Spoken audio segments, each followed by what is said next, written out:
አባ እንጦንስ የእግዚአብሔርን ፍርድ ጥልቅነት በተመለከተ ሲያሰላስል ሳለ ጌታ ሆይ አንዳንዶቹ ገና በልጅነታቸው የሚሞቱት፣ ሌሎቹ ደግሞ እስከ ሽምግልና ዘመናቸው ቆይተው እድሜ ጠግበው የሚሞቱት ለምንድን ነው? አንዳንዶቹ ድሆች ሲሆኑ ሌሎቹ ደግሞ ሀብታሞች የሚሆኑትስ እንዴት ነው? ክፉ ሰዎች በልጽገውና ደስ ብሏቸው ሲኖሩ፣ ደጋግ ሰዎች ደግሞ የሚከፉትና የሚቸገሩት ለምንድን ነው ሲል ጠየቀ። በዚህ ጊዜ እንዲህ የሚል ቃል ሲመለስለት ሰማ። እንጦንስ ሆይ ሕሊናህን በራስህ ላይ አድርግ። እነዚህ ነገሮች የሚሆኑት በእግዚአብሔር ፍርድና እውቀት መሰረት ነው። ስለ እነርሱ ምንም ነገር ማወቅ ላንተ የሚጠቅምህ አይደለም አለው። አንድ ወንድም ወደ ቅዱስ መቃርዮስ ሄደና እድን ዘንድ የሚረዳኝን ምክር ምከረኝ አለው።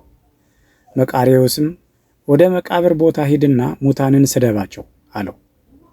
ያ ወንድምም ወደዚያ ሄዶ ሰድቧቸውና ድንጋይ ወርውሮባቸው ተመለሰና ይህንኑ ማድረጉን ነገረው። መቃርዮስም ምን አሉህ ሲለው እርሱም ምንም ነገር አላሉኝም አለው።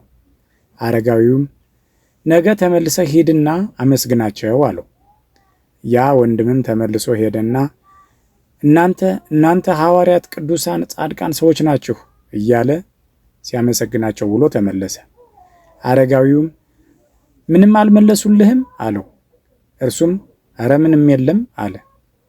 መቃርዮስም ሙታንን እንደሰደብካቸውና ምንም እንዳልመለሱልህ እንደገናም እንዳመሰገንካቸውና ምንም ነገር እንዳልተናገሩህ አይተሃል። አንተም ልትድን ከፈለክ እንዲሁ ማድረግና የሞትህ መሆን አለብህ። ልክ እንደ ሙታን የሰዎችን ነቀፌታቸውንም ሆነ ምስጋናቸውን ከቁም ነገር አትቁጠረው፣ ቦታም አትስጠው። እንዲህ ብታደርግ ትድናለህ አለው።